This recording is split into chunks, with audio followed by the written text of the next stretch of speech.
ಹೆಂಗೆ ಸರಿಪ್ಪ ಅಣ್ಣ ಅಲ್ಲೇ ಕಾಯ್ತೀರಿ ಅವ್ರ ಜೊತೆ ಕಾಯ್ತೀರಿ ನೀವು ಹಿಡ್ರಿ ಅಲ್ಲೇ ಕಾಯ್ತೀರಿ ಎಲ್ಲರೂ ಈಗ ನೋಡ್ರಿ ಓಕೆ. ಸಮುದಾಯ ಭವನ ಹಾಗೂ ಕುಡಿಯುವ ನೀರಿನ ಸೌಲಭ್ಯ ಕಾಮಗಾರಿಗೆ ಭೂಮಿ ಪೂಜೆ, ಗ್ರಾಮಸ್ಥರಲ್ಲಿ ಹರ್ಷ. ಅಥಣಿ ತಾಲೂಕಿನ ಕಟಗೇರಿ ಗ್ರಾಮದಲ್ಲಿ ಸಾರ್ವಜನಿಕರ ಬೇಡಿಕೆಯಾಗಿದ್ದ ಶ್ರೀ ರಾಮಲಿಂಗೇಶ್ವರ ದೇವಸ್ಥಾನದ ಸಮುದಾಯ ಭವನ ನಿರ್ಮಾಣ ಹಾಗೂ ಕುಡಿಯುವ ನೀರಿನ ಸೌಲಭ್ಯ ಕಲ್ಪಿಸುವ ಮಹತ್ವದ ಕಾಮಗಾರಿಗೆ ಭಾನುವಾರ ಭೂಮಿ ಪೂಜೆ ನೆರವೇರಿಸಲಾಯಿತು. ಕಾಂಗ್ರೆಸ್ ಪಕ್ಷದ ಪ್ರಭಾವಿ ಯುವ ಧುರೀಣರು ಹಾಗೂ ಸಮಾಜ ಸೇವಕರಾದ ಶ್ರೀ ಚಿದಾನಂದ ಲಕ್ಷ್ಮಣ ಸವದಿ ಅವರು ಚಾಲನೆ ನೀಡಿದರು. ಕಾರ್ಯಕ್ರಮದಲ್ಲಿ ಪಾಲ್ಗೊಂಡಿದ್ದ ಗ್ರಾಮದ ಹಿರಿಯ ಮುಖಂಡರು, ಧಾರ್ಮಿಕ ಮುಖಂಡರು ಹಾಗೂ ಗಣ್ಯರು ಜಂಟಿಯಾಗಿ ಶಾಸ್ತ್ರೋಕ್ತವಾಗಿ ಭೂಮಿ ಪೂಜೆಯ ವಿಧಿವಿಧಾನಗಳನ್ನು ನೆರವೇರಿಸುವ ಮೂಲಕ ಕಾಮಗಾರಿಗೆ ಹಸಿರು ನಿಶಾನೆ ತೋರಿದರು. ಕಾಮಗಾರಿಗೆ ಚಾಲನೆ ನೀಡಿ ಮಾತನಾಡಿದ ಚಿದಾನಂದ ಲಕ್ಷ್ಮಣ ಸವದಿ ಅವರು, ಶ್ರೀರಾಮಲಿಂಗೇಶ್ವರ ದೇವಸ್ಥಾನವು ಕಟಗೇರಿ ಗ್ರಾಮದ ಶ್ರದ್ಧಾ ಕೇಂದ್ರವಾಗಿದೆ.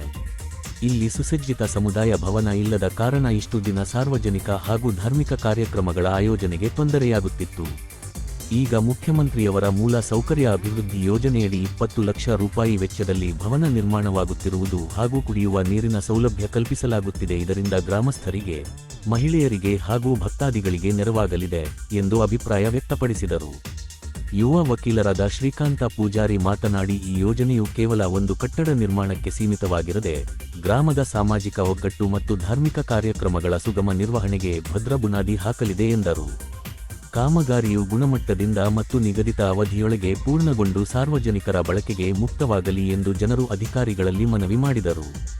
ಈ ಸಂದರ್ಭದಲ್ಲಿ ಬಸಪ್ಪ ಮಗದೂಂ, ಗುರುಪಾದ ಸವದಿ, ಅಶೋಕ ಮಗದೂಂ, ಬಸಪ್ಪ ಬೀಗಣಿ, ಲಕ್ಕಪ್ಪ ಮೂಡಿಸಿ, ಶ್ರೀಕಾಂತ ಪೂಜಾರಿ, ಬಾಪು ಗಸ್ತಿ, ಮಲ್ಲಪ್ಪ ಸೊನ್ನದ, ಸುರೇಶ ಕಚ್ಚುನವರ, ಮಲ್ಲಪ್ಪ ಕಳ್ಳಿ, ಬಸವರಾಜ ಸೊನ್ನದ, ಸಂಜು ಹಾರುಗೇರಿ, ಲಕ್ಷ್ಮಣ ಮರೆಗುದ್ದಿ, ಗುರುಪಾದ ಮಗದೂಂ ಉಪಸ್ಥಿತರಿದ್ದರು.